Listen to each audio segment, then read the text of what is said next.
నచ్చిన కోడలు. రచన సిహెచ్ శివరాంప్రసాద్, వాణిశ్రీ. రావూరి వెంకటశివుడు జిల్లా పరిషత్ ఆఫీసులో చిన్న గుమస్తాగా చేరి సూపరింటెండెంట్ అయ్యేసరికి కొడుకు గణేష్ బీటెక్ పాస్ అయ్యాడు.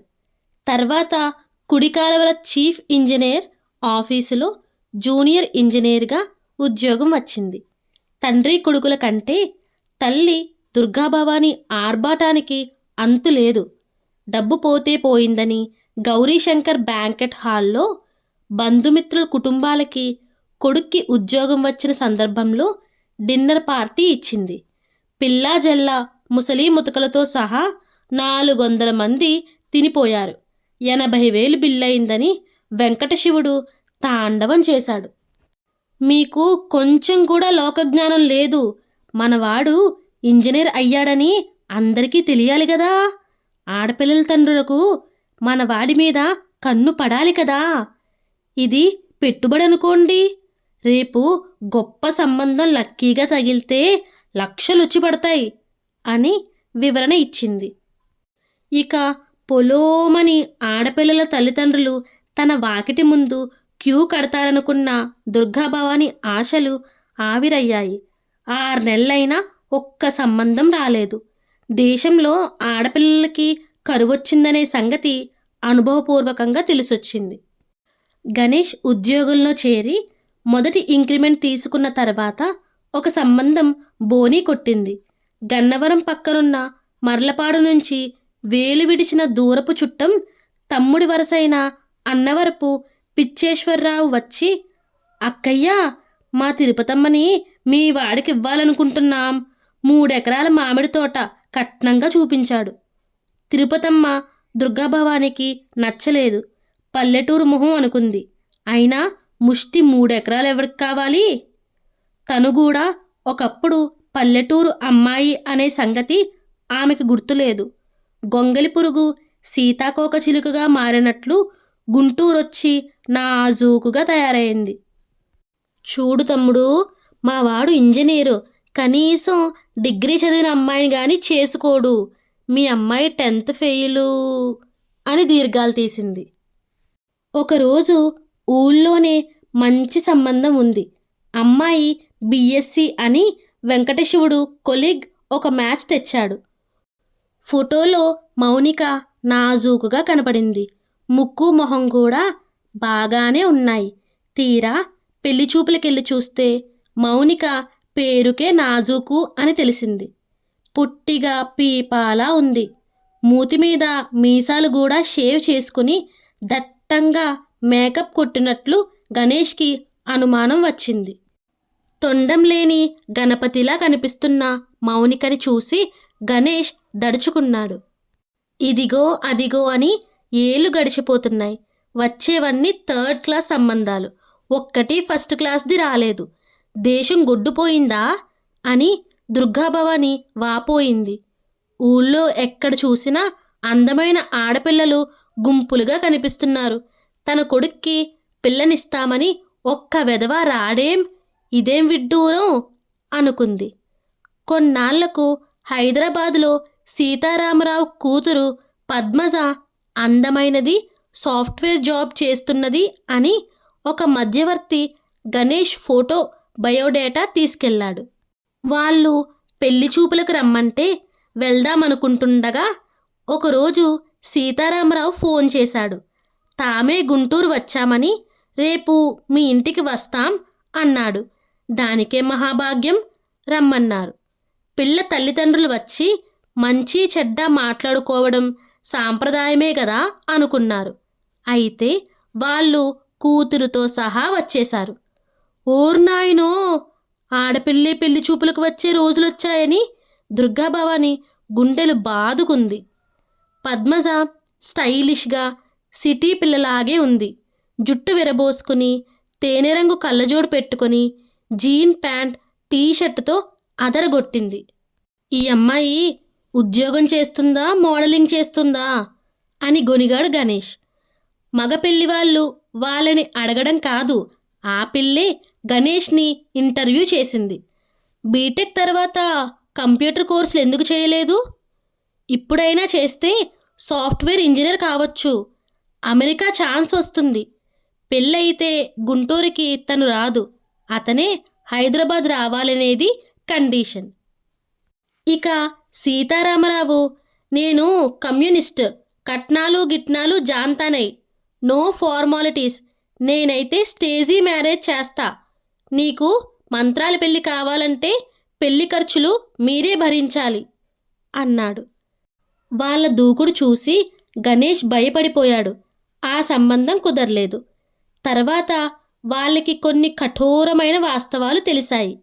దేశంలో ఆడా మగల మధ్య సమతుల్యం తప్పిందని, 1000 మంది మగాళ్ళకి 900 కంటే తక్కువ ఆడపిల్లలే ఉన్నారని, 100 మందికి పైగా మగపిల్లలకి కాబోదని పేపర్లలో, టీవీ ఛానల్స్ వాళ్ళు అదరగొడుతున్నారు.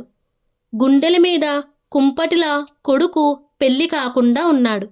మ్యారేజీ బ్యూరోల వాళ్ళకి డబ్బులు కట్టడమే గాని ఒక్కటి సరైంది రావడం లేదు. అప్పట్లో ఆడపిల్ల కడుపులో ఉందని అబార్షన్లు చేయించిన వాళ్ళ పాపం ఇప్పటి తరం కుర్రాళ్లకు శాపంలా తగిలి అల్లాడుతున్నారు. దేశం మొత్తం మీద ఇదే పరిస్థితి అట. నార్త్ ఇండియాలోని కొన్ని రాష్ట్రాల్లో ఇల్లాలు అనే పదానికి సార్థకం చేకూరుస్తున్నారట. ఇల్లాలంటే ఇంటికి ఆలు. మహాభారతంలో ద్రౌపది 5 భర్తలతో కాపురం చేసినట్లు ఇప్పుడు అన్నదమ్ములతో కాపురం చెయ్యమని అత్తలే కోడళ్ళని సతాయిస్తున్నారని తెలిసి దుర్గాభవాని గుండెలు బాదుకుంది. ఇదిగో అదిగో అని గణేష్కి 29వ పుట్టినరోజు ముంచుకొచ్చింది. అసలు కొడుక్కి పెళ్లి యోగం ఉందో లేదోనని జ్యోతిష్కులు చుట్టూ తిరగడం మొదలుపెట్టారు. పెళ్లి యోగం లేకపోవడం ఏంటి, జర్రిపోతులా పెళ్లిరేఖ కనబడుతుంటే కోడలు ఇంటి తలుపు తడుతుంది మహాలక్ష్మిలా అని హస్తముద్రిక స్పెషలిస్ట్ ధైర్యం చెప్పేసరికి దుర్గాభవాని ఊపిరి పీల్చుకుంది. మహాలక్ష్మి తలుపు తట్టింది. గుంటూరు 1 టౌన్ మెయిన్ రోడ్లో స్టెయిన్లెస్ స్టీల్ బిజినెస్ చేస్తున్న మట్టా మాణికేశ్వరరావు కూతురు నాగసుబ్బమ్మ సంబంధం తెచ్చాడు పేరయ్య. ముందు ఫోటో తీసుకురండి అని దుర్గాభవాని తమరి ఆ సంబంధం అంటే లెక్కలేనట్లు మాట్లాడింది. ఫోటో లేకపోవడం ఏంటండి అంటూ మెజీషియన్ పట్టాభిరామ్ టోపీలో నుంచి కుందేలు పిల్లని తీసినట్టు సంచిలో నుంచి ఫోటో బయటకు తీశాడు పేరయ్య. అమ్మాయిలో లక్ష్మీ కళ తాండవిస్తుందండి. ఫోటోలో కంటే విడిగా బొద్దుగా ముద్దుగా ఉంటుంది. ఎంతో బుద్ధిమంతురాలు. చెప్పిన మాట తూచా తప్పకుండా పాటిస్తుందనుకోండి. ఈ కాలం ఆడపిల్లల్లా కాదు అంటూ పేరయ్య కొంచెం ఓవర్గానే పొగిడాడు. అందం చందం పక్కన పెడితే కట్నం 50 లక్షలు, 50 తులాల బంగారం ఎంతో అట్రాక్టివ్ ఆఫర్ కదా. సుబ్బమ్మ ఏమిటమ్మా, పేరు బాగా లేదు, పాత చింతకాయ పచ్చడి అని అబ్జెక్షన్ చెప్పాడు గణేష్. పేరుదేముందిరా, వాళ్ళకేదో నాగేంద్రస్వామి ముక్కట. పోనీ అమ్మ తీసేసి లక్ష్మిని జాయిన్ చేద్దాం. నాగసుబ్బ లక్ష్మి బాగుందిగా. నువ్వు చక్కగా నాగు అనో లక్ష్మి అనో పిలవచ్చు అని కొడుకుని వంగదీసింది దుర్గాభవాని. అమ్మాయికి చదువు లేదు, క్వాలిఫికేషన్ నిల్లు గొనిగాడు. చదువెందుకురా చట్టబండలు, మగాడితో సమానమంటూ తెగబడుతున్నారు ఆడపిల్లలు. తగుదునమ్మా అని ఉద్యోగాలకు ఎగబడుతున్నారు. ఏం సుఖం చెప్పు. పిల్లలు పుట్టాక తిప్పలే, క్రష్లో పడేసి పోతారు. కీచులాటలు మొదలవుతాయి. ఉద్యోగాలు చేసే జంటల్లో సగానికి సగం పెళ్ళిళ్ళు పెటాకులవుతున్నాయంట. కోర్టులో అన్ని వీళ్ళ విడాకుల కేసులేనంట. నీకెందుకురా తిప్పలన్నీ? 50 లక్షల కట్నం బ్యాంకులో వేసుకుంటే నెలకి 50,000 వడ్డీ వస్తుంది. అంతకంటే ఎక్కువ సంపాదిస్తుందా ఉద్యోగం చేసే పెళ్ళాం అంటూ దుర్గాభవాని క్లాస్ పీకింది. గణేష్ మొహం వాచిపోయి తల గిరగిరా తిప్పాడు కన్విన్స్ అయిపోయి. అయితే అసలు సంగతేమిటంటే నాగసుబ్బమ్మకి 12 ఏళ్ళొచ్చే వరకు మాటలు రాలేదు. మెమ్మే బెబ్బే అంటుండేది. మూగపిల్లనుకున్నారు. మాణిక్యేశ్వరరావు దూరపు బంధువు ఈఎన్టీ స్పెషలిస్ట్ అసలు సంగతి కనిపెట్టాడు. అమ్మాయికి చెముడు ఉంది, అందువల్ల మాటలు నేర్చుకోవడం లేదు. ఆయన ట్రీట్మెంట్ చేశాక చెముడు పోయింది. పిల్లకి మాటలొచ్చాయి. ఇంట్లోనే చదువు చెప్పించారు. 12 ఏళ్ల వయసులో బడికి పంపడం బాగుండదని ఆలస్యంగా మెదడు పనిచేయడం ప్రారంభించినందున అప్పుడప్పుడు తెలివి తక్కువ దానిలా, మేధకురాలిలా, ఒక్కోసారి అతి తెలివిమంతురాలిలా, కొండొకచో బుద్ధిమంతురాలిలా కనిపిస్తుంది. తల్లి కొడుకులు మల్లా గుల్లాలు పడుతూ ఉంటే తయ్యమని ఇంతెత్తు ఎగిరాడు వెంకటశివుడు. ఎక్కడో ఒకచోట కాంప్రమైజ్ కాకపోతే పెళ్ళిళ్ళు కుదరవు. పిల్ల అందంలో రతీదేవిలా, చదువుల సరస్వతి కావాలి, లక్ష్మీ ప్రసన్నురాలే లక్షలు కట్నం తేవాలంటే కుదరదు. ఈ 3 ఉన్న పిల్ల దొరకదు. ఈ పిల్ల లక్ష్మి బొద్దుగా ముద్దుగా ఉంది. ఇక చదువు గురించి ఆలోచించకు, మనకు ఇంతకంటే మంచి సంబంధం దొరకదు అని కొడుక్కి బ్రెయిన్ వాష్ చేశాడు. గణేష్కి నాగసుబ్బలక్ష్మితో పెళ్ళయింది. హమ్మయ్యా, కోడలొచ్చింది అని ఊపిరి పీల్చుకుంది అత్త. రిసెప్షన్ వెంకటేశ్వర కళ్యాణ మండపంలో ఏర్పాటు చేశాడు వెంకటశివుడు. ఆఫీసులో స్టాఫ్తో పాటు జిల్లా పరిషత్ చైర్మన్ని కూడా ఆహ్వానించారు. అటు గణేష్ తమ స్టాఫ్ని, చీఫ్ ఇంజనీర్ని, పనిలో పనిగా తమ కులం వాడైన ఎమ్మెల్యేని, స్థానిక కార్పొరేటర్ని కూడా ఆహ్వానించాడు.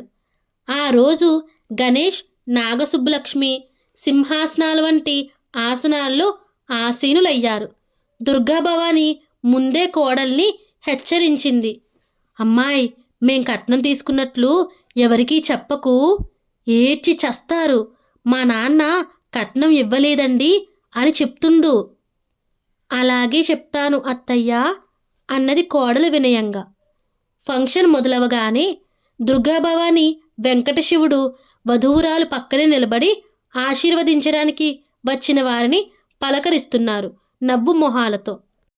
నడమంత్రపు సిరి వచ్చినప్పుడు మనుషుల వేషభాషల్లో వచ్చే మార్పులన్నీ ఆ దంపతుల్లో కొట్టొచ్చినట్లు కనిపిస్తున్నాయి. కోడలు తెచ్చిన 1/2 కోటి కట్నం వాళ్ళకి లక్ష్మీ కళ తెచ్చిపెట్టింది. వాళ్ళ మొహాలు ఫ్లోరోసెంట్ బల్బుల్లా వెలిగిపోతున్నాయి. జిల్లా పరిషత్ చైర్మన్ కాకని రత్తయ్య వెంకటశివుడిని పలకరించి, కోడలు బాగుంది, ఎంతిచ్చారేమిటి కట్నం అని అడిగాడు. వెంకటశివుడు నోరు తెరిచేలోగా నాగలక్ష్మి అందుకొని, మా నాన్న కట్నమేమీ ఇవ్వలేదండి అన్నది. ఆయన నవ్వుతూ వెళ్ళిపోయాడు.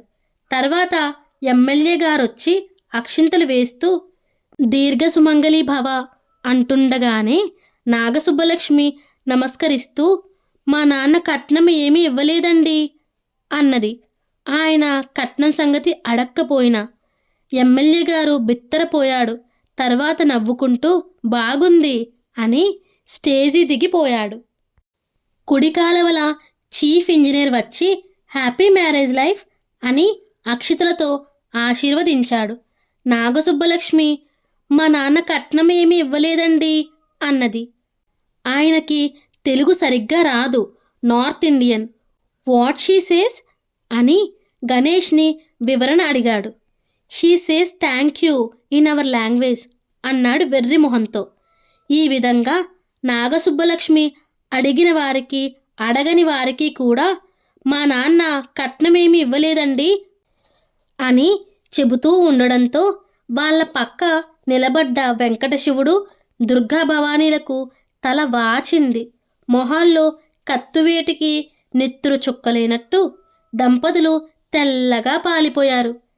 తను కోడలితో మేం కట్నం తీసుకున్నట్టు ఎవరికీ చెప్పొద్దని హెచ్చరించటం తప్పైపోయిందని దుర్గాభవాని లెంపలేసుకుంది. అప్పుడు ఆమెకు పేరయ్య చెప్పిన, అమ్మాయి చెప్పిన మాట తూచా పాటిస్తుందంటే దాని అర్థం ఇదన్నమాట అనుకుంది. ఆమెకు ఆ సమయంలో జ్ఞానోదయమైంది. తన కోడలు సతీ సక్కుబాయి, సతీ సుమతి వంటి సాధ్వీమణులు కూడా బలాదూర్ అనుకుంది. తన కోడలు ఏ విషయాన్నన్నా చాలా సీరియస్గా తీసుకుంటుందనే సంగతి ఆమెకు అర్థమైంది. అమ్మో, ఈ పిల్లతో జాగ్రత్తగా ఉండాలి, లేకపోతే తమని తోక పట్టుకుని ఆడిస్తుంది అనుకుంది. పెళ్లి కూతురు అడిగిన వారికి అడగని వారికి కూడా మా నాన్న కట్నమేమి ఇవ్వలేదండి అనడం అతిథులకి లాఫింగ్ స్టఫ్గా మారడంతో వెంకటశివుడు, దుర్గాభవానీల మొహాలు కళావిహీనమై పేలవంగా మారాయి. ఇక పెళ్ళికొడుకు ఏడవలేక నవ్వు ముఖం పెట్టాడు. నాగసుబ్బలక్ష్మి కాపురానికి వచ్చిన మొదటి రోజు ఉదయం హాల్లోని సోఫాలో కూర్చున్న వెంకటశివుడు టీవీ న్యూస్ వాచ్ చేస్తున్నాడు. కొత్త కోడలు కాఫీ కప్పు తెచ్చి మావయ్య గారు కాఫీ అని టీపాయ్ మీద పెట్టింది. అతను మందహాసం చేసి కాఫీ సిప్ చేస్తున్నాడు. కోడలు అక్కడే నిలబడి ఉంది. ఎంతకీ కదలకపోయేసరికి ఆమె తనతో ఏదో చెప్పాలనుకుంటుందని గ్రహించాడు. ఏమిటమ్మా లక్ష్మి, నాతో ఏమైనా చెప్పాలా అని అడిగాడు. ఆమె తల ఊపి, మావయ్య గారు, మీకు కట్నం సరిపోకపోతే నాకు చెప్పండి, నేను మా నాన్నని అడిగి తెస్తాను, అంతేగాని నన్ను చంపొద్దు అన్నది. వెంకటశివుడి తల తిరిగింది. పొలమారి గొంతులోకి దిగిన కాఫీ వెనక్కి వచ్చేసి కక్కున బట్టలు ఖరాబ్ చేసుకున్నాడు. ఉక్కిరిబిక్కిరి అయిపోతుంటే, అయ్యో మావయ్య గారు, పొరబోయింది, ఎవరో మిమ్మల్ని తలుచుకుంటున్నారు, నీళ్లు తాగండి అంటూ మంచినీళ్లు అందించింది. వెంకటశివుడు కోడల వైపు అయోమయంగా చూస్తుండిపోయాడు. కోడలిది వ్యంగ్యమో అమాయకత్వమో చిన్నపిల్లల మనస్తత్వమో వెంకటశివుడికి అర్థం కాలేదు. వంటగదిలో దుర్గాభవాని పెసరట్టు పోస్తూ ఉంటే కోడలు పక్కనే నిలబడింది. నేను అట్లు పోస్తానులే అమ్మా, నువ్వు అబ్బాయి పన్ను చూడు, ఆఫీస్కి వెళ్ళాలి వాడు అన్నది. అది కాదండి అత్తయ్య గారు, మీకు కట్నం చాలకపోతే నాకు చెప్పండి, మా నాన్నని అడిగి డబ్బులు ఇస్తాను, అంతేగాని కళ్ళు మూసుకున్న సీత సీరియల్లో లాగా కిరసనాయిల్ పోసి తగలబెట్టొద్దు. పాపం పుణ్యం సీరియల్లో చంపినట్లు గ్యాస్ వదిలి అగ్గిపుల్ల గీయకండి అన్నది కోడలు. దుర్గాభవాని పెనం మీద పెసరట్టు తిరగేయడం మర్చిపోయి మతిపోయిందానిలా కోడలి వంక చూసింది. బిక్క చచ్చిపోయి బిగుసుకుంది. మ్యూజియంలో కంచు విగ్రహంలా. ఓరి దేవుడో అనుకుంది. ఇన్నాళ్ళు తనెంతో తెలివైన దానినని వెర్రవీగే దుర్గాభవానికి కోడలి అతి తెలివి ముందు ఎందుకు పనికిరాని దాన్ననే విషయం తెలుసుకుంది. తన బుర్ర అంతంత మాత్రపుదే అని ఒప్పుకోక తప్పలేదు. అక్కడ హాల్లో ఉన్న వెంకటశివుడి దగ్గరికి వచ్చి కూర్చున్న గణేష్ లబోదిబోమని మొత్తుకుంటున్నాడు. ఇదేంటి నాన్న, ఈ పిల్ల నన్ను రాత్రంతా సతాయిస్తోంది. ఏమండి, నన్ను కిరసనాయిల్ పోసి చంపుతారా, గ్యాస్ వదిలి అగ్గిపుల్ల గీస్తారా, లేకపోతే అనాదిగా ఆడది సీరియల్లో లాగా పిక్నిక్ తీసుకెళ్ళి కొండ మీద నుంచి తోసేస్తారా? వద్దండి, కట్నం చాలకపోతే అడగండి, మా నాన్నని అడిగి తెస్తా అంటోంది. రాత్రంతా నాకు నిద్ర లేదు. అప్పటికే కోడలి మాటలతో బరువెక్కిన బుర్రతో ఉన్న వెంకటశివుడు మూర్ఛ నుంచి తేరుకున్న వాడిలా, నా బాధ ఎవరితో చెప్పుకోను అన్నట్లు కొడుకు వైపు చూసి రోగిష్టివాడిలా మూలిగాడు. అటు వంటింట్లో నుంచి రొప్పుకుంటూ వస్తోంది దుర్గాభవాని. పెళ్లి చూపులకెళ్ళినప్పుడు బొద్దుగా ముద్దుగా మంచి ముఖవర్చస్సుతో అందంగా కనబడుతూ లక్ష్మీదేవి అంశలా ఒంటి నిండా నగలతో అమాయకంగా ఉన్న నాగసుబ్బమ్మ ఇప్పుడు నవరాత్రి సినిమాలో సావిత్రిలా కనిపించి హడలగొడుతుంది. కోడలు తమ ముందరికాళ్లకు బంధాలు వేస్తున్నట్లుగా అతి తెలివి ప్రదర్శిస్తున్న దానిలా టీవీ సీరియల్లోని ట్రిక్కులన్నీ తమ మీద ప్రయోగిస్తున్న మాంత్రికురాలిలా కనిపిస్తోంది. తన సంసార జీవితం సుఖంగా సంతోషంగా గోదావరిలో తెరచాపెత్తిన పడవలా సాగిపోవాలంటే ఎదురుదాడే శరణ్యమని ఎవరు సూరిపోశారో సుబ్బలక్ష్మమ్మకి.